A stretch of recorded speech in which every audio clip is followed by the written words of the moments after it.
He checked his Brioni tuxedo in the mirror, a smug smile playing on his lips. Tonight he would ascend. Tonight, at the legendary Vance Foundation Gala, he would finally shed his boring, simple wife and introduce the woman who deserved to be on his arm. He gave his wife Jane a dismissive glance. "Don't wait up, darling. This is out of your league." He left her in their penthouse, a ghost in his grand life. He had no idea that the woman he'd just left behind, the woman he saw as nothing, wasn't just invited to the ball. She was the one who owned it. Damien Stone was a man who believed he was sculpted from marble, while all others were mere clay. He was in his own mind a self-made titan of New York finance. At 34, he was a senior vice president at Blackwood Capital, a position he'd clawed his way to with what he called unrelenting genius. In reality, his career was a series of uncanny lucky breaks. Deals that should have collapsed suddenly firmed up. Hostile clients mysteriously softened. He attributed all of it to his own magnetic charisma. His greatest acquisition, as he sometimes thought of her, was his wife, Jane.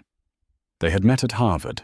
He was the ambitious MBA student, and she was the quiet, introspective art history undergrad. He saw her as beautiful in a simple way, but more importantly, she was pliable. She was unassuming, asked for little, and seemed perpetually impressed by his bluster. She was the perfect decorative background for a man destined for the foreground. Their marriage, now 6 years old, was a study in polite neglect. He lived in a world of high-stakes trades, $1,000 dinners at per se, and whispered networking. She lived in his world, but only as a resident. She managed their stunning Upper East Side penthouse, a sterile expanse of glass and white marble, but she never truly inhabited it. She was just there. Tonight was the night Damien's entire life was set to detonate in a good way. It was the night of the Vance Foundation Gala. This was not just a party. It was the party. Hosted by the enigmatic and terrifyingly powerful Arthur Vance, the chairman of Vance Holdings, this gala was the beating heart of American power. To be invited was to be anointed. And Damien hadn't just been invited. He'd secured a +1. He stood before the full-length mirror, adjusting the silk lapels of his custom Brioni tuxedo. "Jane," he called out, not turning.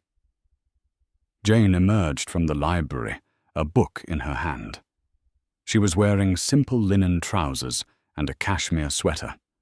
Her brown hair was tied back and she wore no makeup. She looked as she always did, like a librarian who had accidentally wandered into a palace. "You look very handsome, Damien," she said, her voice soft. "Of course," he said, fixing his onyx cufflinks. "Tonight is critical. Arthur Vance himself will be there. They say he's announcing his successor. Getting FaceTime with him tonight could mean, well, you wouldn't understand. It's the big league." He finally turned to her, his gaze sweeping over her with a familiar mix of impatience and disdain. "I'll be late. Don't wait up." "I won't," she said, her eyes unreadable. "Have a good time." He paused, a flicker of irritation crossing his face. "You know, Jane, you could try," he said, gesturing vaguely. "Try to, I don't know, be more. This city eats the simple." "I'm happy as I am, Damien," he scoffed. "That's the problem." He pulled a black anodized aluminum credit card from his wallet, the kind with no limit and a heavy annual fee. He tossed it onto the marble hall table. "Go buy yourself, I don't know, a new set of those boring plates you like. Get your hair done. Something." It was a dismissal, a final pat on the head to the pet he was about to abandon. "Thank you, Damien," she said, not moving to take the card. He smiled that blindingly confident smile that had 6 years ago charmed her. Now it looked like a predator's baring of teeth. Right. Well, I'm off. Don't want to keep the car waiting. He didn't kiss her. He didn't look back. The heavy penthouse door clicked shut, the silence of the apartment settling in its wake. Jane stood motionless for a full minute, listening to the faint whir of the private elevator descending. When it was gone, she closed her eyes, took a deep breath, and let it out. Damien Stone wasn't just going to the Vance Gala. He was going with Isabella Rossi. Isabella was everything Jane was not. She was a public relations executive, loud, vibrant, and aggressively ambitious. Her Instagram was a curated gallery of her perfect body, her networking conquests, and the kind of sharp, angular fashion that screamed, "Look at me." Damien had been having an affair with her for 8 months. He was, in a word, predictable. Jane had known about the affair since its 2nd week. She had known when Damien's late nights at the office began, when his phone was suddenly angled away from her on the sofa, when the scent of fracas. A perfume Jane found nauseatingly sweet clung to his shirts. Damien was, for all his genius, a terrible liar. He was halfway across town, speeding toward Isabella's downtown loft in his chartered Rolls-Royce Ghost. He felt a profound sense of liberation. Tonight he would introduce Isabella not as his mistress, but as his partner. He would make the soft launch. The whispers would start, and by Monday his lawyers would file for divorce. He would claim Jane couldn't keep up with his life. His circle would understand. They would applaud. He arrived at Isabella's building. She swept into the car, a vision in crimson backless couture. "Well," she purred, kissing him. "Do I look the part?" "You look like you own the world, baby," Damien said, pouring them both champagne from the car's mini-fridge. "Not yet," Isabella said, her eyes gleaming. "But after tonight, when you get in with Arthur Vance, we will.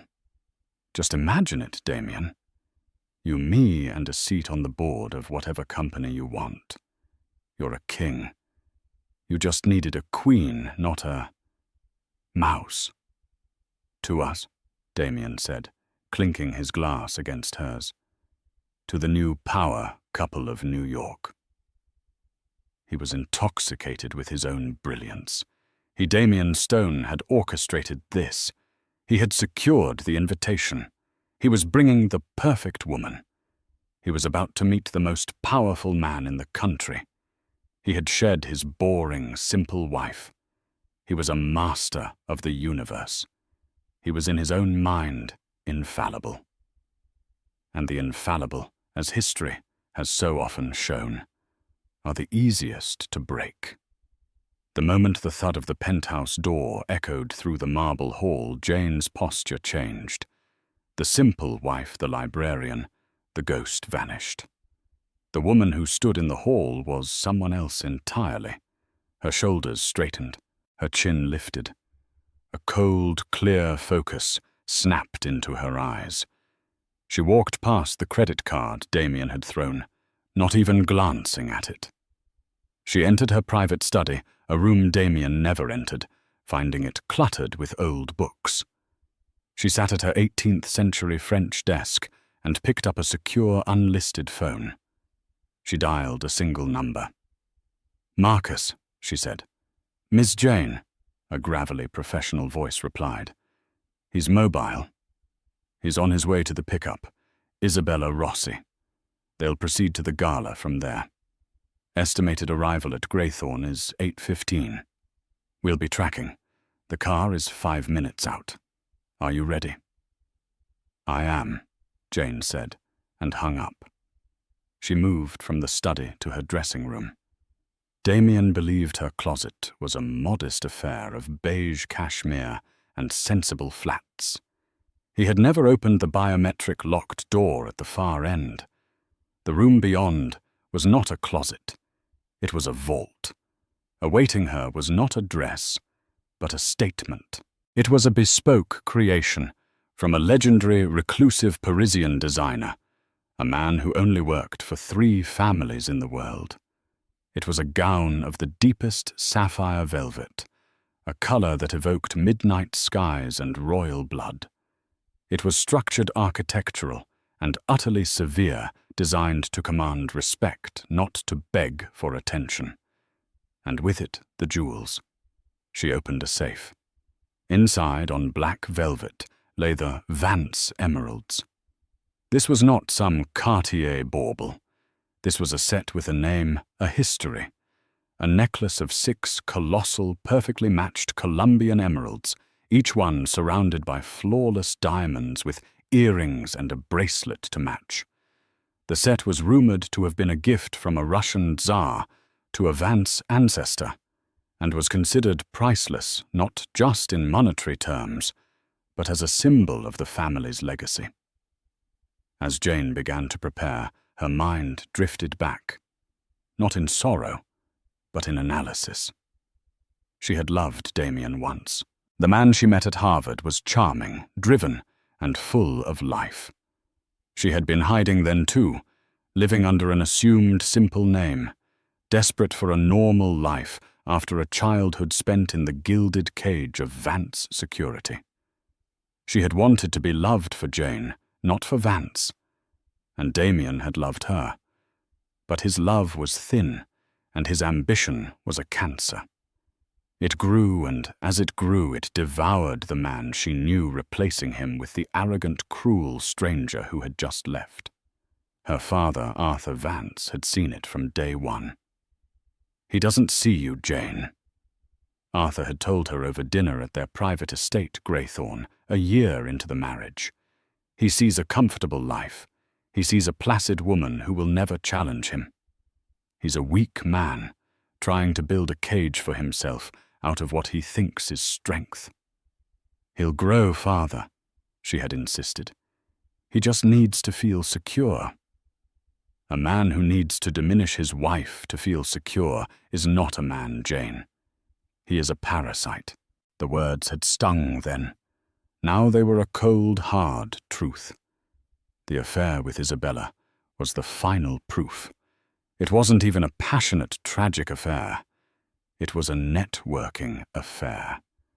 He was trading up like a man swapping a perfectly good car for a flashier model he thought would impress his friends. Jane's love had died, and in its place a cold, methodical duty had awakened. Damien Stone wasn't just her husband.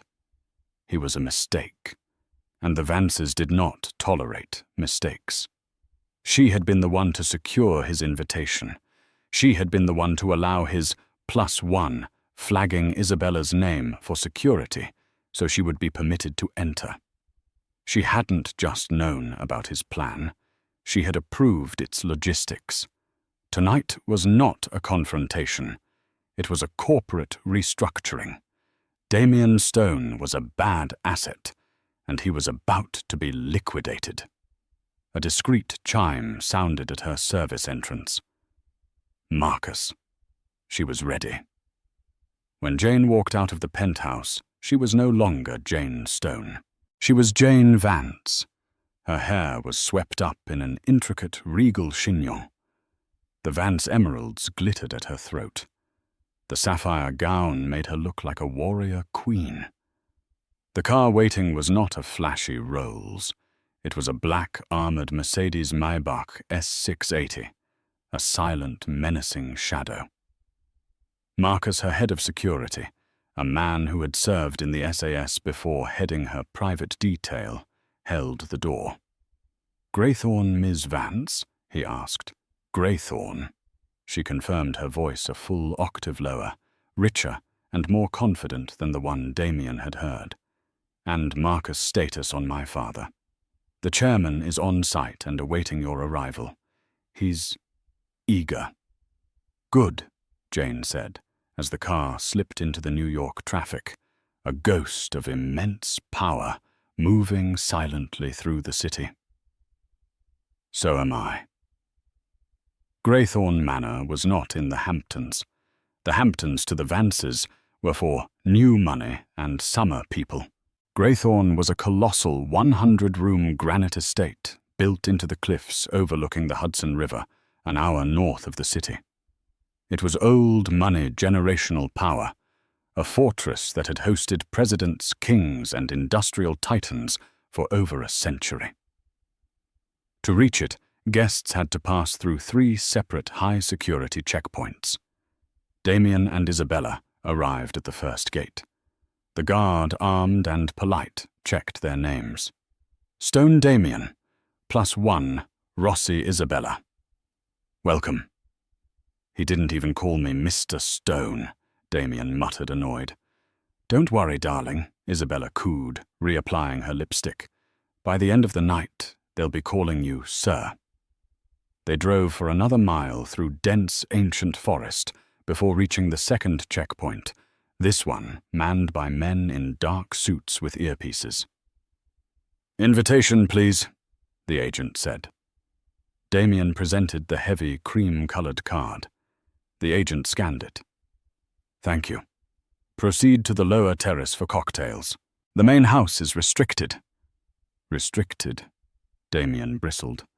I'm a personal guest. All guests begin on the lower terrace, sir. Enjoy your evening. The long drive up to the manor was breathtaking, but Damien was stewing. Lower terrace. It's probably just a staging area. They finally pulled up to the house. It was less a house than a mountain of architecture lit with the warm golden light of 1,000 windows. Valets, all wearing the Vance family crest, took the car. They were ushered by polite staff onto the lower terrace, a sprawling flagstone patio that could have hosted a football game. A full orchestra played. Champagne flowed like water. Hundreds of people mingled a glittering sea of the rich and ambitious. Damien immediately began to network a shark in familiar waters. He saw the CEO of a rival tech firm, a few junior senators, and a gaggle of journalists who were being kept firmly behind a velvet rope. This is it, Isabella, he whispered, grabbing 2 glasses of Krug champagne. Everyone who matters is here. Where is he? Where's Vance? Isabella asked, her eyes scanning the crowd. He won't be out here, Damien said, spotting a face he knew. He'll be holding court inside. I just need to find a way in. Ah, Charles. Perfect. Charles Knight, a managing director from rival firm Carlyle Group, was standing by the fountain. He was everything Damien hated. Old money, effortlessly confident and openly disdainful of climbers like Damien. Stone. Charles said, his voice dripping with condescension. I'm astonished to see you here. I didn't think they let the children swim in the deep end. Damien forced a smile. Charles, always a pleasure. We all have to grow up sometime. Charles's gaze flickered to Isabella, raking over her crimson dress with a look of profound boredom. And you are... Damien felt a surge of defiance. This was it. This was the moment. He pulled Isabella to his side, his hand landing possessively on her bare back. This, Damien announced, his voice just loud enough to carry, is Isabella Rossi, my partner. The word partner landed like a stone in a silent pond. Charles Knight's eyebrows shot up. A few people nearby who knew Damien was married turned to stare. The whispers began instantly. Did he say, partner? Isn't he married to that quiet girl, Jane? My God, he brought his mistress. To this? Isabella, oblivious or perhaps enjoying the notoriety, beamed. She had arrived. Damien felt a rush of adrenaline. He'd done it. He'd made his move. The old life was over.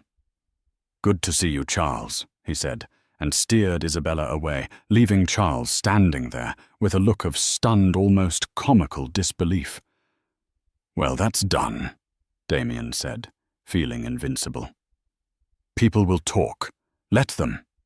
By morning will be the only thing they are talking about." "Oh, Damien, you're so brave," Isabella said, kissing his cheek. They were so wrapped up in their own small, sordid triumph that they didn't notice the atmosphere on the terrace change. The orchestra faded. A hush fell over the crowd. On the grand balcony above them, overlooking the terrace, a set of double doors opened. A single man stepped out. He was tall, in his late 60s, with a mane of silver hair and eyes that seemed to see everything. He wore a simple, perfect tuxedo, and on his wrist, Damien could just make out the glint of a Patek Philippe Grandmaster chime, a watch worth more than Damien's apartment. It was Arthur Vance. He radiated an aura of absolute, indisputable power. The air around him seemed to crackle. Damien was mesmerized. "That's him," he breathed. "That's the king." Arthur Vance stepped to a microphone, and his voice boomed over the terrace, warm but with an edge of steel. "Welcome. Welcome to Greythorne. We are so glad you could join us tonight to support the work of the Vance Foundation." Damien was already plotting. "I have to get to him. If I can just get 5 minutes. This evening," Arthur continued, "is special. We are not just celebrating a year of philanthropic success. We are celebrating the future." A ripple of excitement went through the crowd. This was it. The succession announcement. "As many of you know," Arthur said, "I have run Vance Holdings for 40 years. It is time to look to the next generation. It is time to formally welcome the true heir to the Vance legacy." Damien's heart was pounding. Who was it? A nephew. A hidden protégé. He or she is about to become the most powerful person in New York, Isabella whispered, her eyes wide. Damien scoffed. "Besides me, you mean?" Arthur Vance smiled a rare, genuine smile that lit up his face. "This heir is of course no stranger to me, but she has valued her privacy. Tonight that changes. Tonight I ask you to welcome my daughter as she prepares to take her seat on the board of Vance Holdings." The crowd exploded in murmurs. His daughter Vance had a daughter. She was a myth, a ghost. No one had photographed her in at least a decade. "A trust fund baby," Damien whispered to Isabella dismissively. "Probably some fragile recluse." "Good. An easy target." Arthur Vance turned back to the open doors of the balcony. "Please join me in welcoming my pride, my joy, and the future of our family, Jane Vance." And from the shadows of the house, a woman stepped into the light. For a single agonizing second, Damien Stone's brain refused to process the image before him. It was like looking at a split screen. On one side was his wife Jane, plain simple, in beige cashmere, a ghost in her own home. On the other was the woman on the balcony, a queen draped in emeralds that glittered like poison, wearing a sapphire gown that seemed to drink the light. Her posture was iron, her gaze was glacial, and they were the same person. The glass of Krug slipped from Damien's fingers. It shattered on the flagstone, the sound impossibly loud in the stunned silence. "Damien," Isabella whispered, her hand tightening on his arm. Her voice was sharp, confused. "Damien, what's wrong? You look like you've seen a ghost." He couldn't speak. His blood had turned to ice water. He was vaguely aware of Charles Knight a few feet away, watching him, a slow, horrified, and then utterly delighted smile dawning on his face. On the balcony, Jane Vance stood beside her father. She didn't look at the crowd. She looked with terrifying precision directly at him. Across the expanse of the terrace, through hundreds of people, her eyes found his, and she smiled. It was not a smile of warmth. It was the smile of a hunter that has just watched its prey walk calmly into a steel-jawed trap. Who is that?" Isabella demanded, her voice rising. "She looks familiar." "Damien, who is that?" Damien's mouth was dry. He managed a single, choked word. "Jane." Isabella's perfectly manicured hand flew to her mouth. "What? That's not Jane. Your Jane is, she's at home." "Ladies and gentlemen," Arthur Vance's voice boomed, "my daughter, Jane." Polite then thunderous applause erupted. Jane descended the grand stone steps from the balcony to the lower terrace, her father at her side. The crowd parted for her, as if she were royalty. A senator Damien had been trying to meet for 6 months, practically bowed, taking her hand. "Jane, my dear, you look radiant. Absolutely radiant." "Senator," she replied, her voice the one he knew, but now infused with a resonant power he had never heard. "So good of you to come." The CEO of the tech firm he'd seen earlier, a man known for his brutal arrogance, inclined his head. "Miss Vance? A pleasure." "Mr. Chen," she said with a nod. "I trust your new semiconductor plant is progressing. We should discuss it." This wasn't a debut. It was a resumption. She wasn't being introduced to these people. She was greeting them. They all knew her. Damien's world was not just tilting. It was in a full, catastrophic terminal spin. Every lucky break, every genius trade, every impossible door that had miraculously opened for him. It wasn't him. It was her. She had been pulling the strings of his entire life, and he had been dancing a deluded marionette. His promotion, his bonuses, the apartment, the invitation to this very party. It was all her, and he had just very publicly introduced his mistress. "Oh my God," Isabella whispered, her face the color of ash. She was finally truly understanding. "Oh no. No, no, no. Damien, you idiot. You idiot. You told me she was a nobody." I thought she was," he stammered, his mind a blank white noise of panic. "You didn't know your own wife was Jane Vance, the daughter of Arthur, God Almighty Vance." Isabella was backing away from him now as if he were diseased.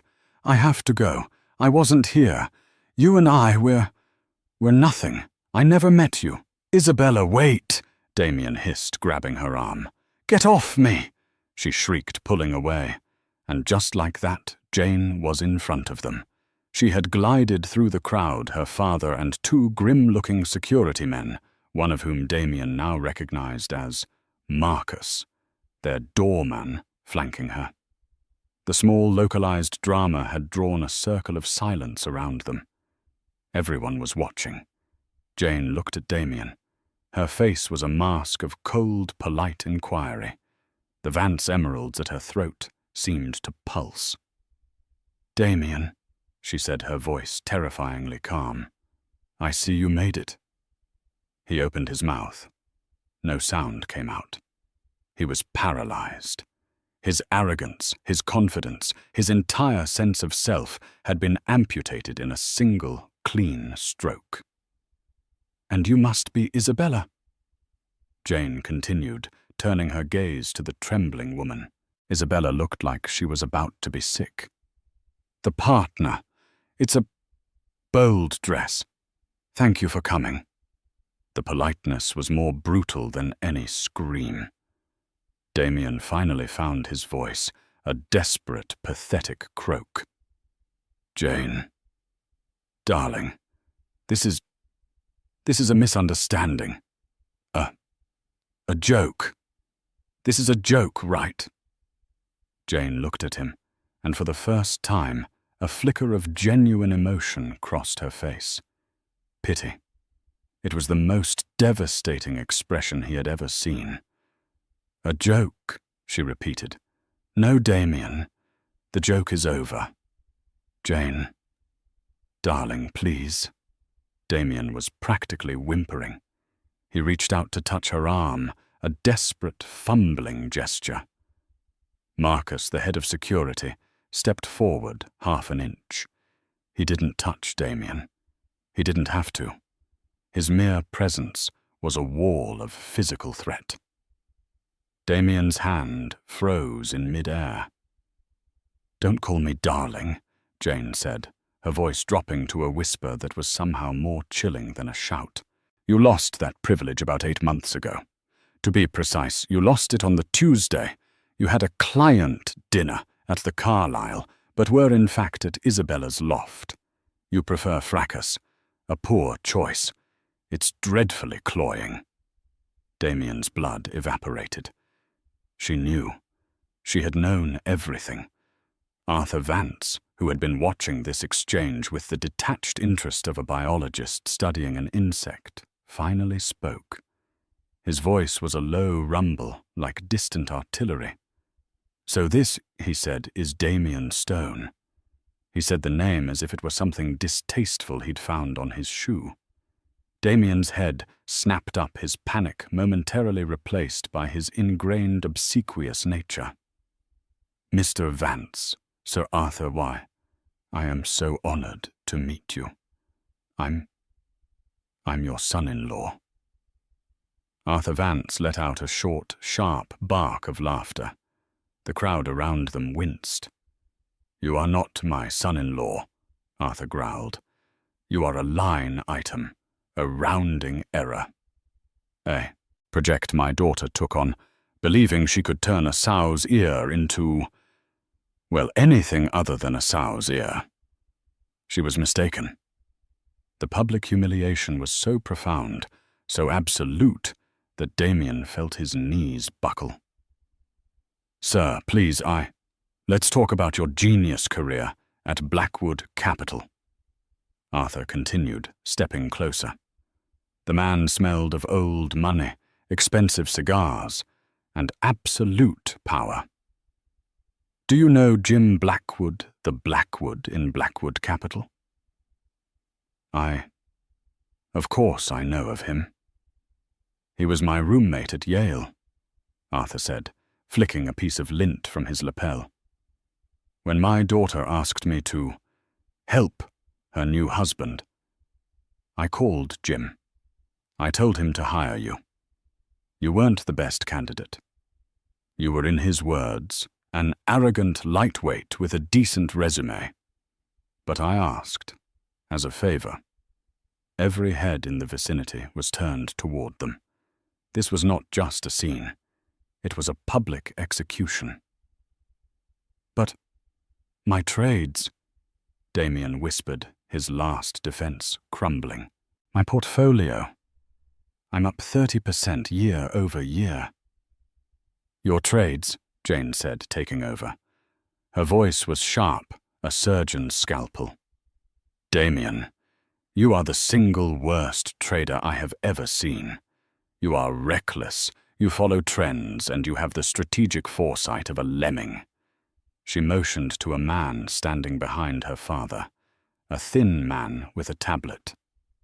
"This is Mr. Lee, our family's chief portfolio manager. Perhaps you'd like to explain, Mr. Lee." Mr. Lee stepped forward, his face devoid of emotion. "Mr. Stone, for 6 years, Vance Holdings has been monitoring your trade activity. On 47 separate occasions, your positions were on the verge of catastrophic failure. On 47 occasions, we took opposing positions, absorbing your losses and artificially inflating your successes to maintain your image. Jane finished the thought. That miraculous short squeeze you bragged about last Christmas, the one that made your year. That was us, Damien. We spent $200 million in 3 hours to save you from being fired and likely investigated by the SEC. Damien was no longer just pale. He was a greenish white. He was going to be sick. He had nothing. He was a hollow man. His entire life, his career, his sense of self, it was all a lie. A construct built and maintained by the woman he had dismissed as a simpleton. You were a charity project, Damien, Jane said, her voice flat. My last failed charity project, and my tolerance for your expenses has run out. She looked past him at Isabella, who was frozen in horror. Ms. Rossi, you attached yourself to the wrong man. You thought he was a king, but he's not even a pawn. He's the gum on the king's boot. Isabella burst into tears, a high-pitched, ugly wail. I didn't know, I swear, I didn't know. He told me he loved me. He told me his wife was a nobody. I am a nobody, Jane agreed, a terrifying calm settling on her face. I am nobody you will ever speak to or of again. You will leave this property. You will leave this city. If I hear your name, if I see your face on social media, if you so much as text a gossip columnist, I will personally ensure that the only public relations you ever manage again is for a regional budget motel chain in Ohio. Am I clear? Isabella nodded frantically, tears and mascara streaming down her face. Yes, I'm sorry. I'm sorry. She turned and fled. Pushing through the stunned crowd, her crimson dress a flag of her utter defeat. And then Damien was alone. He stood in a circle of silence, surrounded by the most powerful people in the world, exposed as a fraud, a fool and an adulterer. He looked at Jane, his eyes wild with a final desperate plea. Jane, please, 6 years, our life, it meant something, didn't it? The man you met at Harvard, I'm still him. I can be him. We can fix this. Jane looked at him for a long, cold moment. The man I met at Harvard is dead, she said. You killed him with your greed. As for our life, it meant that my father was right, and I was wrong. That is a mistake I will only make once. She turned to her father. Father, I believe the trash needs to be taken out. Marcus, Arthur Vance said with a simple nod. Sir. Marcus and the other security guard stepped forward. They each took one of Damien's arms in a grip of pure, unyielding steel. No! Damien suddenly shrieked, his composure shattering completely. You can't do this. Get your hands off me. I'm Damien Stone. I'm her husband. You're trespassing, Marcus said, his voice bored. He began to drag the fighting, screaming man toward the service entrance. Jane, you can't. I made you. You'd be nothing without me. You're just a spoiled brat. You'll regret this. I'll sue. I'll tell everyone. His voice faded as he was dragged through the house, his expensive Brioni tuxedo ripping at the shoulder. The heavy oak door slammed shut, and silence, once again, fell on the terrace. The silence that followed Damien's exit was absolute. Hundreds of guests stood frozen champagne flutes, halfway to their lips, eyes wide. They had just witnessed the most brutal, efficient, and public character assassination in New York high society history. Jane Vance stood in the center of the terrace, the emeralds at her throat catching the light. She looked perfectly, terrifyingly serene. Charles Knight, the man from Carlisle Group, was the first to react. He slowly, deliberately began to clap. It was a soft, mocking applause. But then the senator, seeing his cue, joined in. Then the tech CEO. Within seconds, the entire terrace had erupted in thunderous applause. They were not clapping for the drama. They were clapping for the return of the Queen. They were acknowledging the shift in power. The Vances had re-established their dominance. Jane let the applause wash over her for a moment, then raised a single, elegant hand. The crowd fell silent instantly. "My apologies," she said, her voice carrying across the terrace with effortless command. Small housekeeping matter. Now, if you'll please join me in the grand ballroom, I believe the orchestra is ready. And I do hope you'll be generous this evening. The foundation has so much work to do." She smiled, and it was as if the entire sordid affair had never happened. She was Jane Vance, heir to Greythorne, and she was in control. She turned, linked her arm with her father's, and glided into the manor. The crowd, buzzing with the story they would tell for decades, followed like a tide. As she walked, Arthur leaned in. "Well," he murmured, "I'd say that's a seat on the board well earned. Though I am curious, my dear. $200 million to save his short squeeze." A tiny, genuine smile touched Jane's lips. "A slight exaggeration, Father. It was only $120 million. Arthur laughed, a deep, satisfied sound. "That's my girl." The party continued. Millions were raised. Jane was magnetic, moving from titan to titan, discussing global strategy, art, and philanthropy. She was not the girl from Harvard. She was not Damien Stone's simple wife. She was the woman who had been trained since birth to run this world, and she had just officially taken her throne. Meanwhile, Damien Stone's world was being deconstructed piece by piece. He had been dragged not to the front gate, but to a cold, sterile security office in the sub-basement of Greythorne. His wallet, keys, and phone were taken from him. "You can't do this," he repeated, his voice hoarse. "You're holding me against my will. This is kidnapping." "You are a trespasser on private property, Mr. Stone," Marcus said, scrolling through a tablet. "We are simply processing you out." A black car, a simple sedan, pulled up to the rear exit. Damien was forced inside. He was not taken home. He was driven to the city and left unceremoniously on the sidewalk in front of his Jane's apartment building. His tuxedo was torn. He had no keys, no wallet. He tried to speak to the doorman. "Excuse me, it's me, Damien Stone. I need to get upstairs." The doorman, a man who had greeted him by name for 6 years, looked at him with cold, dead eyes. "I'm sorry, sir. I have no one by that name on my residence list. You'll have to leave or I'll call the police." "What, I live here?" he yelled, rattling the locked glass door. "Not anymore, sir." He was forced back onto the street. He was a king without a kingdom, or a wallet, or a phone. He was just a man in a ripped tuxedo on Park Avenue at 1 a.m. He began the long, humiliating walk to his office. He would call his lawyer. He would call his... Well, he had no one to call.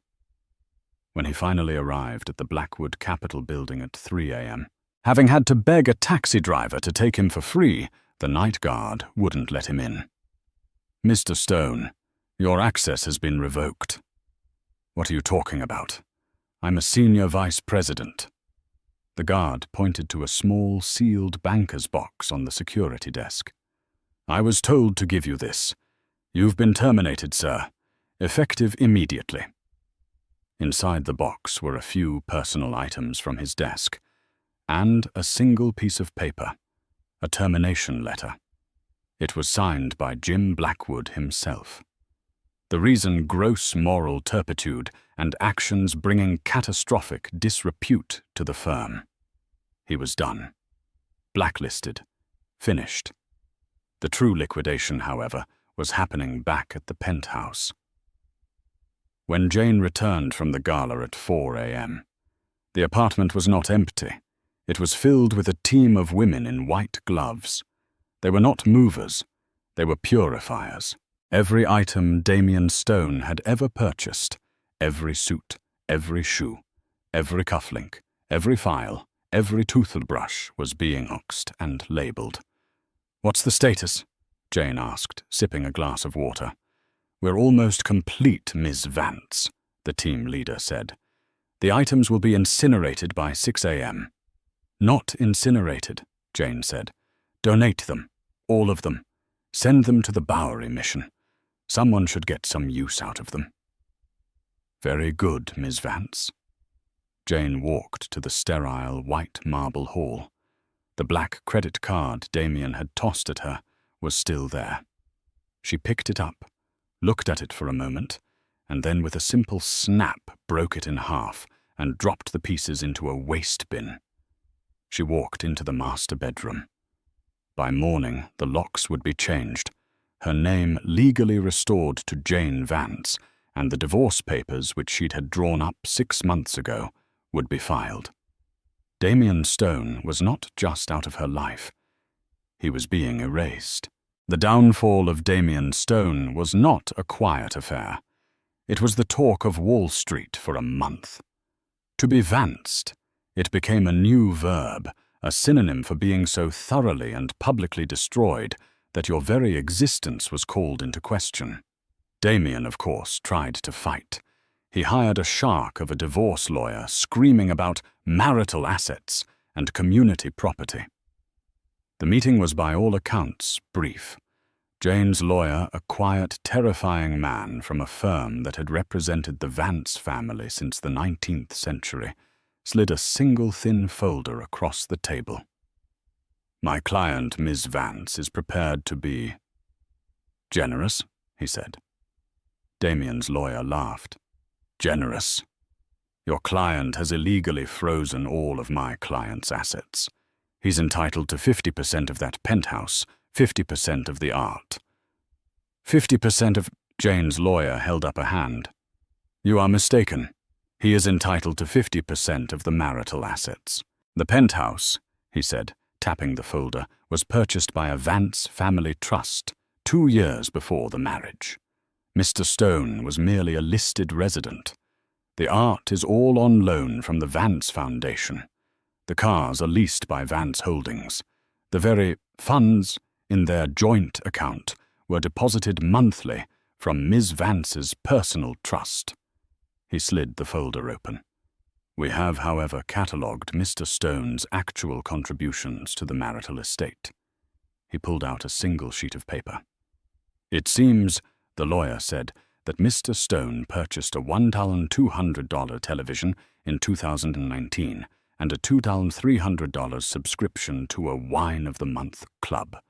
Ms. Vance is prepared to offer him a one-time final payment of $1,750, representing 50% of the depreciated value of those assets. In exchange, he will sign this." He produced a second document, an ironclad non-disclosure agreement that forbade Damien from ever speaking the name Vance or Stone in connection with Jane for any reason to any person for the rest of his natural life. "This is an insult," Damien's lawyer blustered. "It is." Jane's lawyer agreed. "But it is the only offer. If he refuses, Ms. Vance will of course cease to be generous, and she will countersue Mr. Stone for the $120 million his trading cost her family fund. We have the receipts." Damien Stone signed. He took the $1,750 and vanished. His reputation on Wall Street was so toxic that no firm would even interview him. He couldn't get a loan. He couldn't get a lease. 6 months after the gala.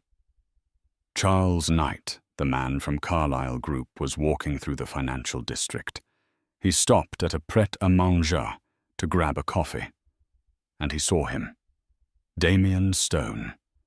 His custom Brioni suits were gone, replaced by an ill-fitting, cheap polyester uniform. He was wiping down a table. He looked gaunt, haunted, and 10 years older. Charles just stared, his coffee forgotten. Damien looked up. Their eyes met. Damien saw the flash of recognition, the pity, the disgust. He immediately dropped his cleaning rag, turned, and fled into the employees-only back room, a ghost of a man. Isabella Rossi's fate was no better. True to Jane's word, her name became poison. She was fired from her PR firm. Her social media went dark.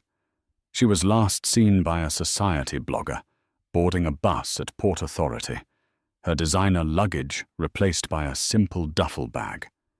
She was, as promised, going back to Ohio. Jane Vance, however, was just beginning. She had taken her seat on the board of Vance Holdings, but she was no one's trust fund baby. She was, as her father had always known, a shark. She was more ruthless, more brilliant, and more driven than he had ever been. She began a systematic restructuring of the entire company. She cut redundancy. She fired legacy executives who had been coasting on their family names. She pivoted the company's $200 billion portfolio toward emerging tech and renewable energy, outmaneuvering competitors like Blackstone and Carlyle. She was within a year the most powerful and respected new voice in American finance. She was also the most feared. She was Jane Vance, and no one ever again would make the mistake of calling her simple.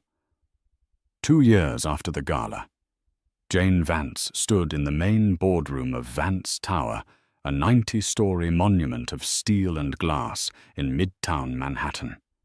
She was now officially co-chair of Vance. Holdings Halls. Her father had happily taken a step back, spending his days on his yacht, safe in the knowledge, as he told Forbes, that the barbarian at the gate is now my daughter. The boardroom was silent, filled with the 20 most powerful executives in her empire. A young, brilliant, and slightly terrified vice president, a man named Thomas, had just finished a 90-minute presentation on a proposed hostile takeover of a rival tech firm. He'd done his homework. It was a good plan. But it wasn't a Vance plan. He finished. And so that's our proposal, Miss Vance. Jane, at the head of the long obsidian table, was perfectly still. She had been listening unblinking for the entire presentation. She wore a severe dark grey Tom Ford suit. The only hint of her old life was the simple thin gold band on her right hand, the wedding ring she had worn with Damien. She'd had it melted down and recast into a sharp, pointed signet ring bearing the Vance crest. A reminder. She looked at Thomas. He was ambitious, smart, and reminded her just a little of a young Damien. The good parts. Thomas, she said, her voice quiet but filling the room. You've done excellent work. Your research is flawless. Your projections are logical. Thomas allowed himself a small, relieved smile. Unfortunately, she continued, your proposal is also timid expensive and based on a fundamental misunderstanding of our target. The smile vanished. You are proposing a war of attrition. You want to buy them out. A hostile bid. It will be public, it will be messy, and it will drive their stock price up, costing us 20% more than it's worth. It is a brute's plan. She stood and walked to the smart board, picking up a stylus. We are not brutes. We are surgeons. She brought up the rival company's organizational chart. You've targeted their CEO. A mistake. He's a figurehead. The real power, she said, circling a different name, is here. Their chief technical officer. She built their entire platform. and she is, according to our intel, deeply unhappy with her compensation." She looked at Thomas. "You propose we buy the company. I propose we buy the CTO. We acquire her team, and her patents, which are conveniently set to expire from her non-compete in 3 months. We let her build our own superior version of their platform, and we launch it 1 week before their Q4 earnings call." She leaned forward. "We don't buy their company, Thomas. We eviscerate it. We make it obsolete. We take their talent, we take their market share, and we leave them with nothing but a dying brand and a mountain of overhead. That is the Vance way." The boardroom was silent, the executive staring at her in awe. Jane smiled that same cold, precise smile from the gala. "Your research was good, though. Apply it to this new strategy. I want a full plan on my desk by Monday." Yes, Miss Vance."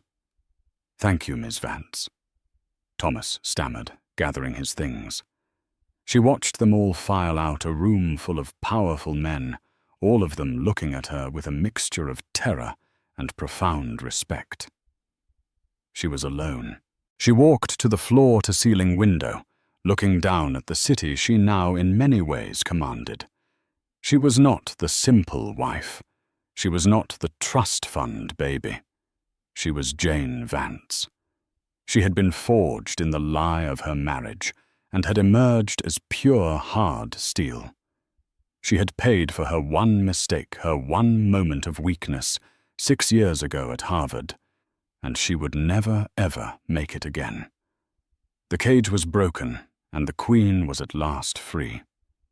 In a world built on power, Damien Stone made the fatal mistake of not knowing who held it. He saw his wife as a simple, quiet accessory, while she was, in fact, the architect of his entire reality.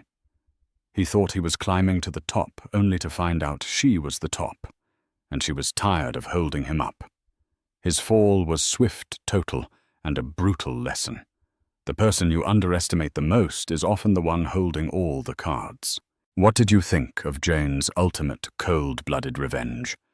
Was it pure justice or a chilling display of power? Let us know your thoughts in the comments below.